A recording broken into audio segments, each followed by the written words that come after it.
Well, after the storm did all that damage over at Churchill Downs, it then hopped up and over onto this area near Papa John's Cardinals Stadium. That's where U of L plays football. It didn't damage the stadium, but let me pan around here and show you what it did do.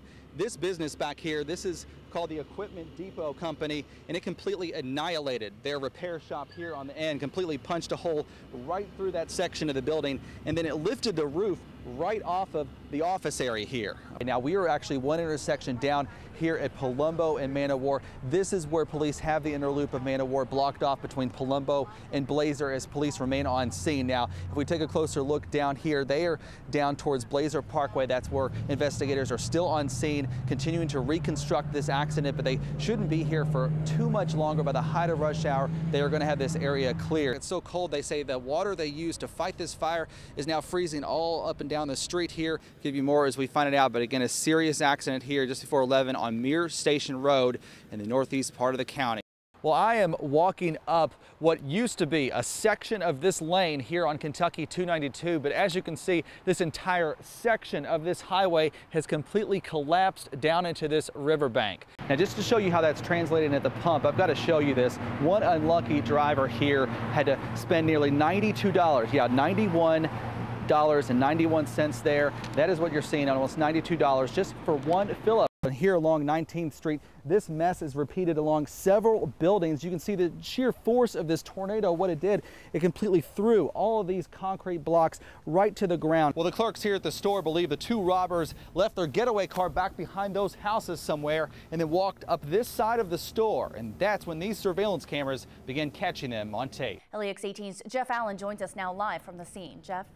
Well, this courtyard here at Main and Rose in downtown Lexington is a popular place. There's often many people here, and that was the case about 2:30 this morning, when witnesses say there were a couple hundred people pouring out of some nearby bars. Well, at one point, witnesses say those people were frantically running down the street trying to get away from this area as they heard gunshots. What happened from there is tonight's LEX18 Big Story at 6. As you can see, they've set up these barriers here to protect people here in the neighborhood. Now let's pan down and give you a closer look at what exactly is happening here. And then actually ripped a bike rack, this bike rack right up out of the concrete and threw it all the way over to here.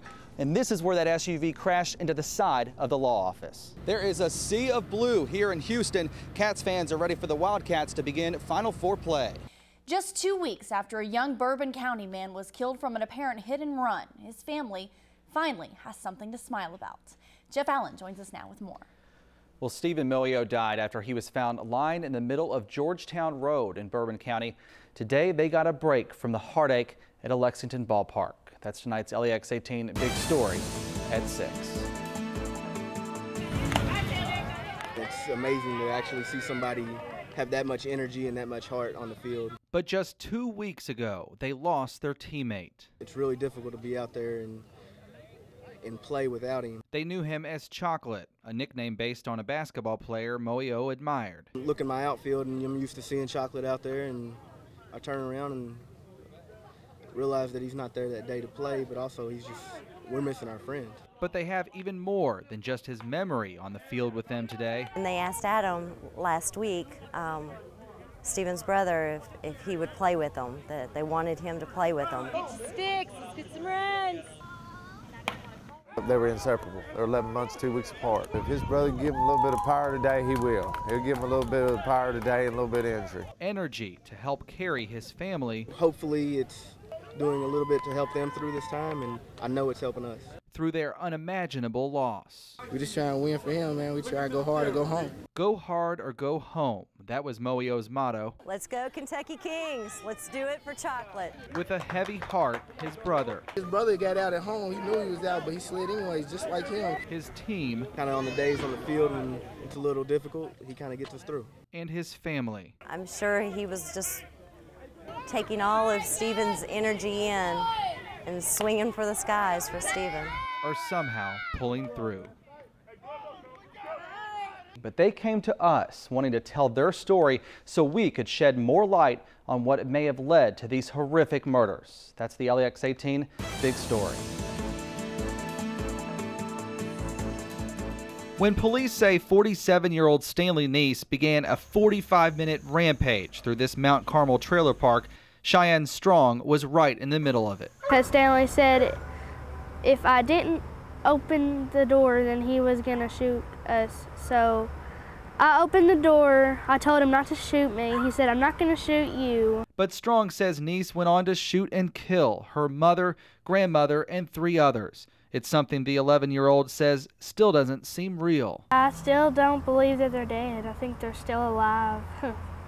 That's what my mind hasn't came to the thought that they're dead yet. Timothy Martin says Niece, wearing pajamas and a pocket full of ammunition, made him watch as he then shot 2 of his cousins in cold blood. He told me to walk up through the highway with him, and I never did. He shot all the family and stuff like that, and he told me to go out in the street and have fun and play with my friends. Neighbors say Niece had been making threats about doing something on September 11th after his wife, Sandra Niece, said she wanted to get a divorce. He said, you ain't getting no divorce. That if I can't have you, nobody's gonna have you like that. Cheyenne Strong says the anger spilled over Saturday morning when Niece took some orange juice meant for her. My granny got mad at him, and she took it from him, and then the next thing I know, he's running down the hallway with a gun. Timothy Martin says it's a miracle he and several others who had to dodge bullets were able to survive. I'm glad that I'm alive, and I'm glad that God was over top of me.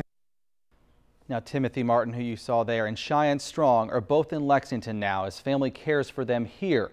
Strong tells me she is glad to be away from that Breathitt County trailer park where all this happened. I've grown up always feeling like there was a piece of me missing.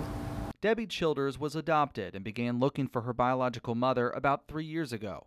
She knew her name, but her search was going nowhere. Her mother died years ago, but what she didn't know is that since her death, one of her mother's other children had been looking for the sister he never knew. Terry Cole had posted his search on an adoption website back in 1999. I don't know why, but Friday on my lunch hour at work, I was just messing around on my computer and decided to Google her name one more time. Debbie lives in Indiana, her brother in Tennessee. Today, both drove to Lexington. Yep, that's her. And met each other for the very first time. You must be Terry. Yep, you got to be Deb. Yep. It's amazing, you look a lot like Mom. Oh my. And they don't think it was chance that got them together. Mommy knew best, and I really believe Mommy guided us both. And her birthday was yesterday, so she wanted us, that was the first time we talked, was yesterday. Yeah. They have a lot to catch up on. I'll be 60 this year, so I got 60 years worth of stuff to tell you. But they know one thing is for sure, they don't plan on losing any more time. We've got each other now, and we got a little bit of life's road to travel together. Yep. Covering the news in Lexington, Jeff Allen, LEX 18 News. Their flight touched down in Cincinnati overnight. Jeff Allen was there and has their very happy homecoming. Well, it was an emotional reunion here at Terminal 2 here at the Cincinnati Northern Kentucky Airport earlier this morning as several Central Kentuckians in a church group from Frankfort finally made their way back from Haiti after being stuck in the country several days after the earthquake. I think it was horrible, and I know that they were going to be home soon. For 9-year-old Brittany Kincaid, the 2-week wait for her mommy was almost over. I've been worried about them. And for good reason. Her mother and brother were in Haiti on a mission trip when the earthquake happened. They survived it, but then were stranded, not able to fly back home. But the group from Frankfort's Capital City Christian Church eventually made their way by car to the Dominican Republic and then finally got a flight back home. Hurry, hurry, hurry, Mom, get off the plane. Here, Mama. I miss you. Hi, sweetheart. I was worried if I would ever see my family and friends again, but here we are. We made it. Danielle Kincaid had her son Christian with her. The cars in the driveway shook back and forth like M&Ms in a package. It was scary.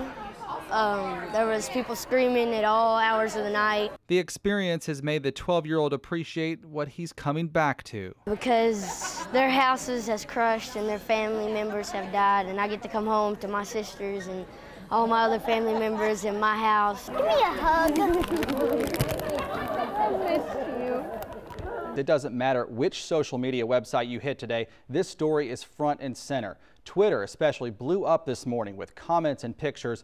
First, let's check out this video. It was a video an LEX18 viewer posted on YouTube today showing the scene, the crazy scene outside Tally Ho on UK's campus overnight as police were handling the scene and calling for backup. And I can tell you, I was in our newsroom when these first calls started to come out, and you could hear in the voices of these first responders just how frantic they were as they were rushing to head to the scene to respond to these fights. Now let's also take a look at some twit pics people are posting on Twitter today. The first shows the mess left behind at the lofts at Victorian Square after the disturbance there.